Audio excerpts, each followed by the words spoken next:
Good morning, everyone. Today we are going to start with computer chapter number 1, computer networking. Before starting, I'm going to simplify the book that we're using.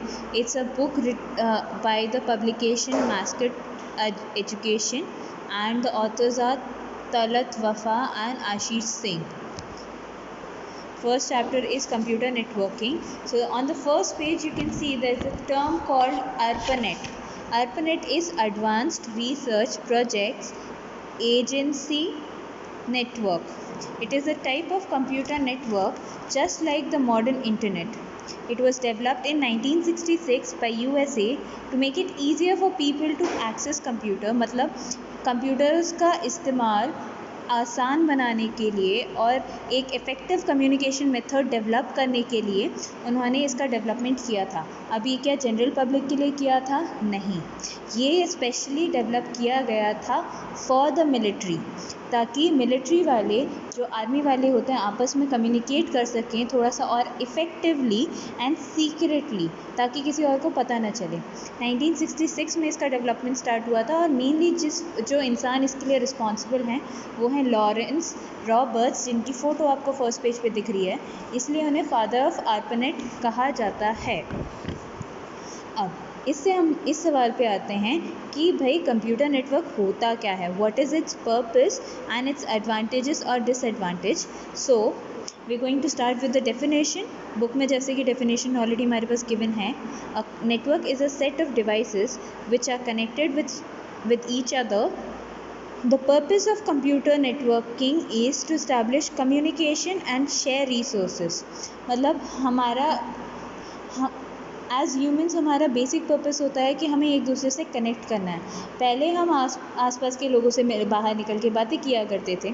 आज के time पे हमारे पास technology की इतनी ज़्यादा अच्छी हो गई है कि we are not limited to our neighbours. We can connect with anybody in the world. हम उनके साथ कुछ भी शेयर कर सकते हैं, फाइल्स शेयर कर सकते हैं, हम लोग पिक्चर शेयर कर सकते हैं, हम लोग वीडियो शेयर कर सकते हैं. तो इट्स लाइक यहाँ बैठे बैठे हम पूरी दुनिया से बात कर सकते हैं.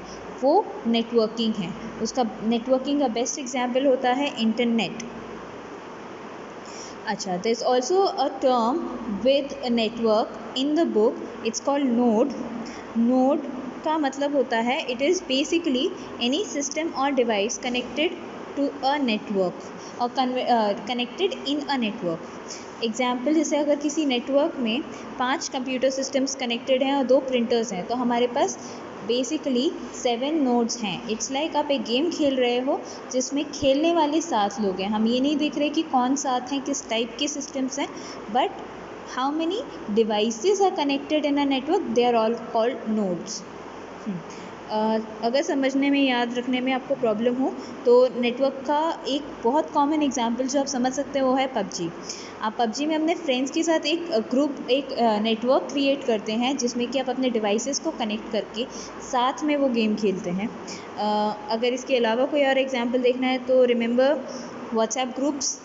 आप अपनी फैमिली के साथ कनेक्टेड हैं, आपने सारे डिवाइसेस एक जगह कनेक्ट करके रखे हैं, हेंस क्रिएटिंग अ नेटवर्क जहाँ पे आप अपनी पिक्चर शेयर करते हैं. आज ये बनाया, वो बनाया, ये किया, वो किया, ये सारी चीज़ें हम लोग शेयर करते हैं नेटवर्क्स पे. अब how to create a network. All we need is 2 or more computers or any other devices or any other nodes for the network, and then these devices are connected with each other using either cable wires or wireless network. Cable wires जो कि अब हमारे जो computer systems desktops वगैरह होते हैं जो हमारे कंप्यूटर लैब में हैं, वो एक दूसरे से कनेक्टेड कैसे हैं? वायर्स के थ्रू. आपने देखे इतने सारे वायर्स थे लैब में. उसके अलावा वायरलेस कनेक्शन क्या होता है, जैसे हमारे जो मोबाइल्स हैं वो एक दूसरे से कैसे कनेक्ट होते हैं? Using internet which is wireless, जिसमें कि वायर की ज़रूरत नहीं होती है. अगर हम लोग कंप्यूटर को नेटवर्क से कनेक्ट कर रहे हैं with the help of a cable wire, we become network user and the computer becomes workstation.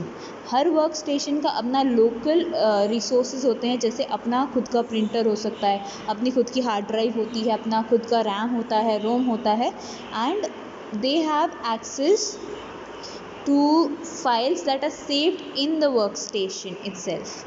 Now Notes of this chapter will be given from tomorrow onwards, so kindly make a new copy, fair notebook. By now everybody must be having a notebook of their own, and whatever notes I'm going to provide, kindly copy them as it is or as the instruction given with the notes. Thank you.